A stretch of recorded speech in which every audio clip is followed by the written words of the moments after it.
सनातन जी कहते हैं, नारद सुनो, अब मैं तुम्हें तृतीया के व्रत बतलाता हूँ जिनका विधि पूर्वक पालन करके नारी शीघ्र सौभाग्य लाभ करती है। ब्राह्मण वर प्राप्ति की इच्छा रखने वाली कन्या तथा सौभाग्य पुत्र तथा पति की मंगल कामना करने वाली वाहिता नारी चैत्र मास के शुक्ल पक्ष की तृतीया को उपवास करके गौरी देवी तथा भगवान शंकर को सोने, चांदी, तांबे या मिट्टी की प्रतिमा बनावे और उसे गंध, पुष्प, दूर्वा कांड आदि आचारों तथा सुंदर वस्त्र आभूषणों से विधि पूर्वक पूजित करके सद्भा ब्राह्मण पत्नियों अथवा सुलक्षणा ब्राह्मण कन्याओं को सिंदूर, काजल और वस्त्र आभूषणों आदि से संतुष्ट करे। तदनंतर उस प्रतिमा को जलाशय में विसर्जन कर दे। स्त्रियों को सौभाग्य देने वाली जैसी गौरी देवी है, वैसी तीनों लोकों में दूसरी कोई शक्ति नहीं है। वैशाख मास के शुक्ल पक्ष की जो तृतीया है उसे अक्षय तृतीया कहते हैं। वह त्रेता युग की आदि तिथि है। उस दिन जो सत्कर्म किया जाता है उसे वह अक्षय बना देती है। वैशाख मास की शुक्ल पक्ष की तृतीया को लक्ष्मी सहित जगत गुरु भगवान नारायण का पुष्प, धूप और चंदन आदि से पूजन करना चाहिए अथवा गंगा जी के जल में स्नान करना चाहिए। ऐसा करने वाला मनुष्य समस्त पापों से मुक्त हो जाता है तथा संपूर्ण देवताओं से वंदित होकर भगवान विष्णु के लोक में जाता है।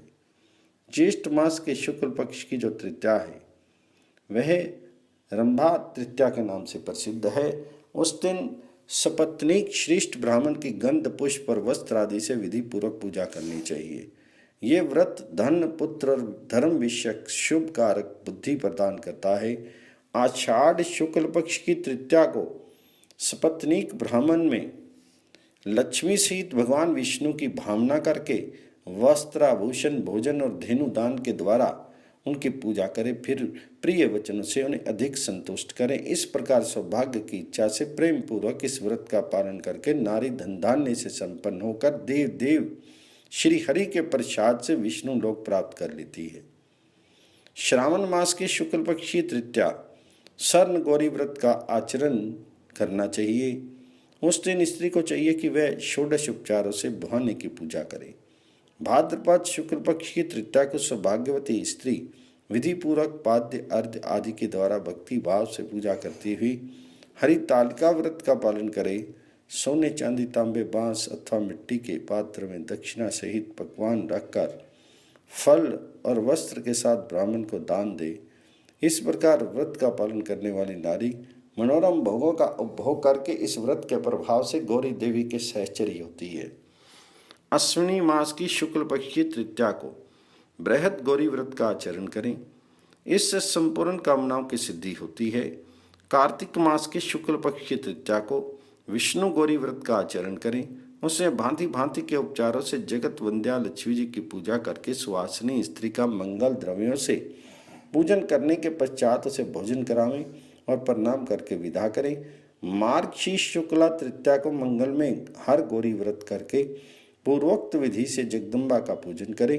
इस व्रत के प्रभाव से स्त्री मनोरम भोगा का भोग करके देवी लोक में जाती है और गौरी के साथ आनंद का अनुभव करती है। पौष मास के शुक्ल पक्ष की तृतीया को ब्रह्म गौरी व्रत का आचरण करें। इसमें भी पूर्वोक्त विधि से पूजन करके नारी ब्रह्म गौरी के प्रसाद से उसके लोक में जाकर आनंद भोगती है। माघ मास के शुक्ल पक्षी तृतीया को व्रत रखकर पूर्वोक्त विधि से सौभाग्य सुंदरी को पूजा करनी चाहिए और उसके लिए नारियल के साथ अर्घ्य देना चाहिए। इससे प्रसन्न होकर व्रत से संतुष्ट हुई देवी अपना लोक प्रदान करती है। फागुन मास के शुक्ल पक्ष में कुल सौख्यदया तृतीया का व्रत होता है। इसमें गंध, पुष्प आदि के द्वारा पूजित होने पर देवी सबके लिए मंगलदायिनी होती है। संपूर्ण तृतीया व्रतों में देवी पूजा, ब्राह्मण पूजा, दान, होम और विसर्जन ये साधारण विधि है। इस प्रकार तुम्हें तृतीया के व्रत बताए गए जो भक्ति पूर्वक पालित होने पर मन की अभिष्ट वस्तु देते हैं।